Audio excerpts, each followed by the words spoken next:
Welcome to Babyface Hills. I'm your boy Pop Griffin. I got 2 out of my 4 guys with me. To my left, Menace Red. Yo. To my right, Casual J. What's going on? That's what's up. And you already know what we do here. Babyface Hills, we talk about professional wrestling, primarily WWE. Without further ado, let's get right to it, okay?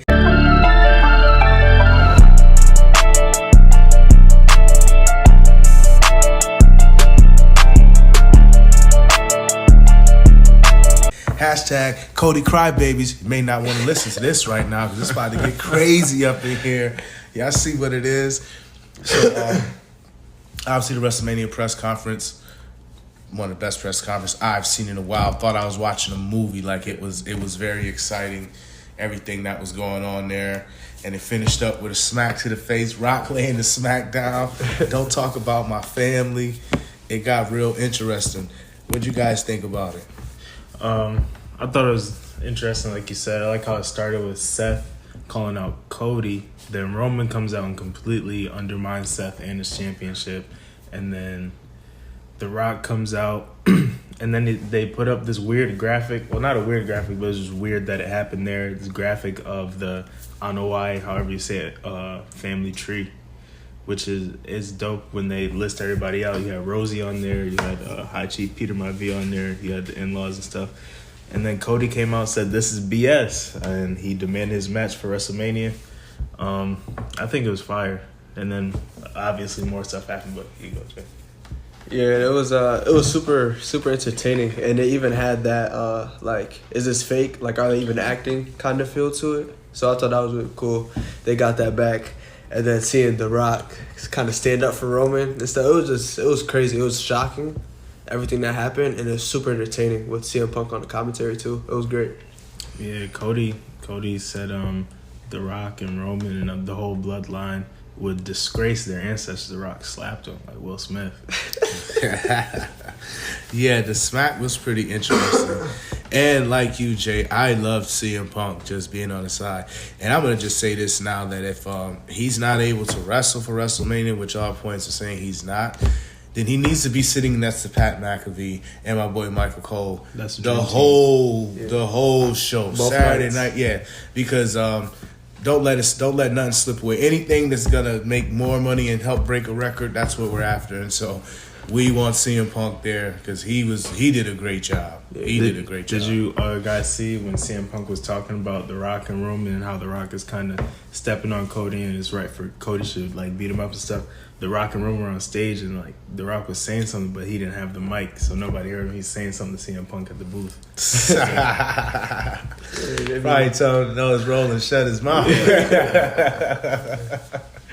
And, I mean, listen, The Rock is a heel. I think, I haven't seen it look successful since the early days, corporate rock. Attitude, yeah. And it was great then. Versace shoes coming out, sliding, elbowing you, just doing his thing. I like the heel turn. I think it's pretty cool. The only thing that concerns me about whatever they could do with The Rock, because he's a special talent like that where you can just do things with him, is just his schedule. How much involvement can he really have? Do we get a tag team match, right? In paying homage to the first WrestleMania, since we have a 2-night event, do we get a tag team Saturday night? And then boom, Roman still ends up defending against Cody that night. That sounds great, but the problem is Seth can't hold up. I don't think he can right now to do 2 main events. So I don't know how that works out for his belt, even though most likely he's losing his belt. I don't know about the Roman and Cody situation would be.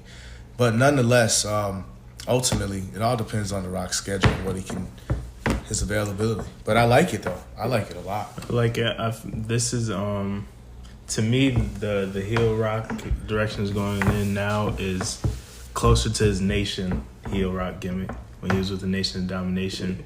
The whole bloodline thing, that all works out. Yeah, I like it. I think it was a good move instead of playing a fake people's champion when people start booing him.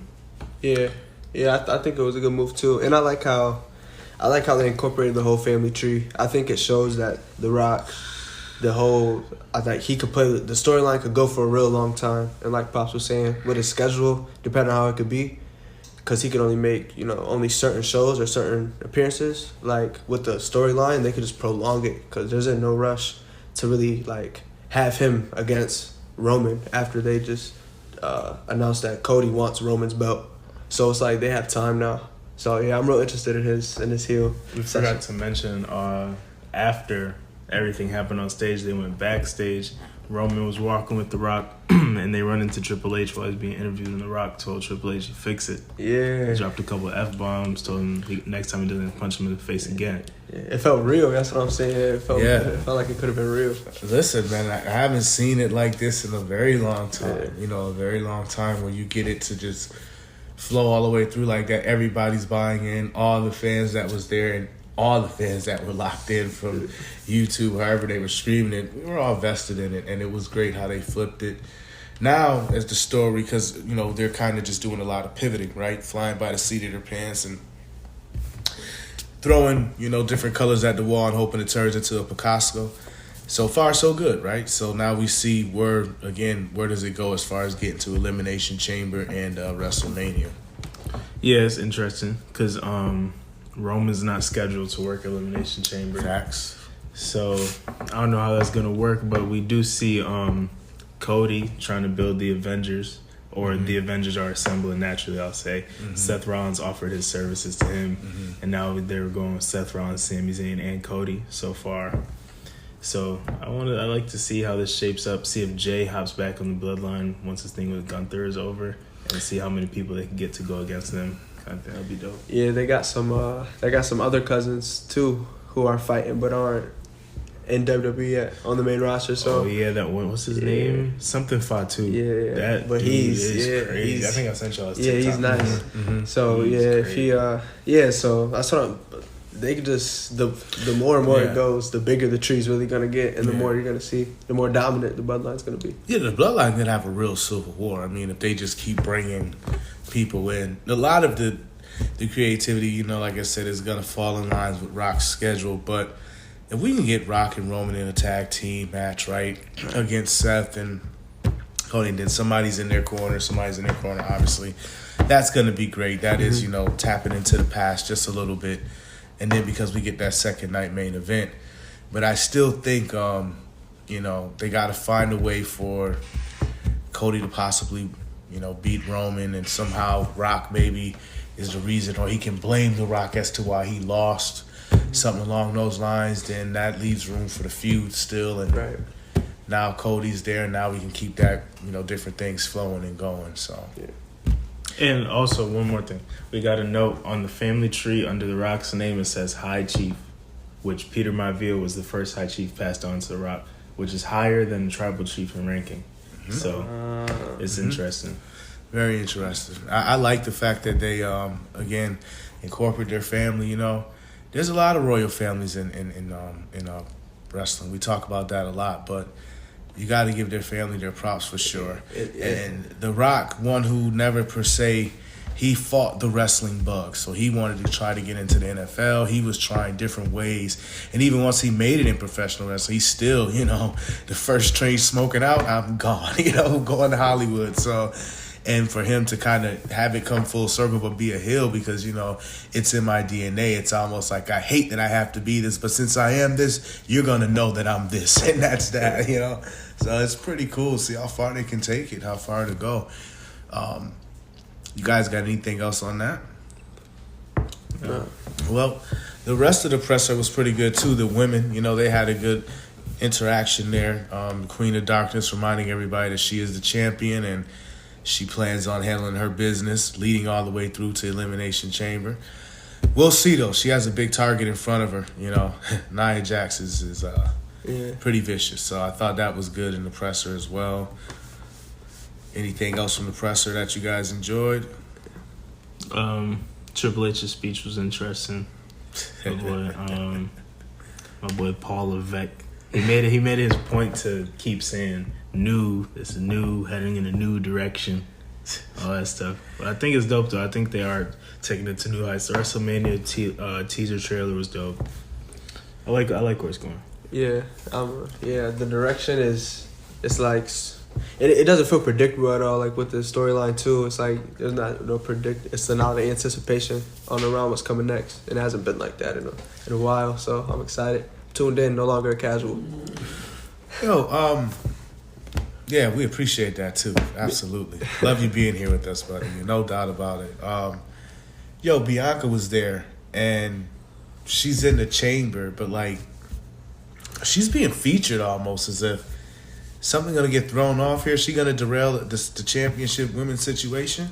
Oh, because she's on the WrestleMania poster? The WrestleMania, and she was at the presser as well. I mean, do you want my real answer or like my wrestling answer? Listen, I want your answer. I mean, the people want your answer, Red. Like, what's going on? She's just the biggest black female they have in the back. So why not feature her in everything that they're doing? She's good.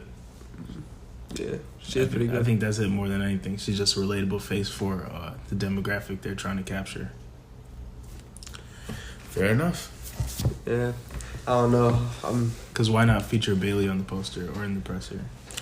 That's what I'm saying. Like, it may be some type of something that we're missing. Because if Bailey's just not exciting looking, you know. Yeah. But if Bailey's gonna win the women's title, that kind of sucks. That women's title is more of a like a B title than Seth's is. It's true. Facts. Io wasn't even top, especially when they joined Asuka. She wasn't even like the leader of her team. She's the champ.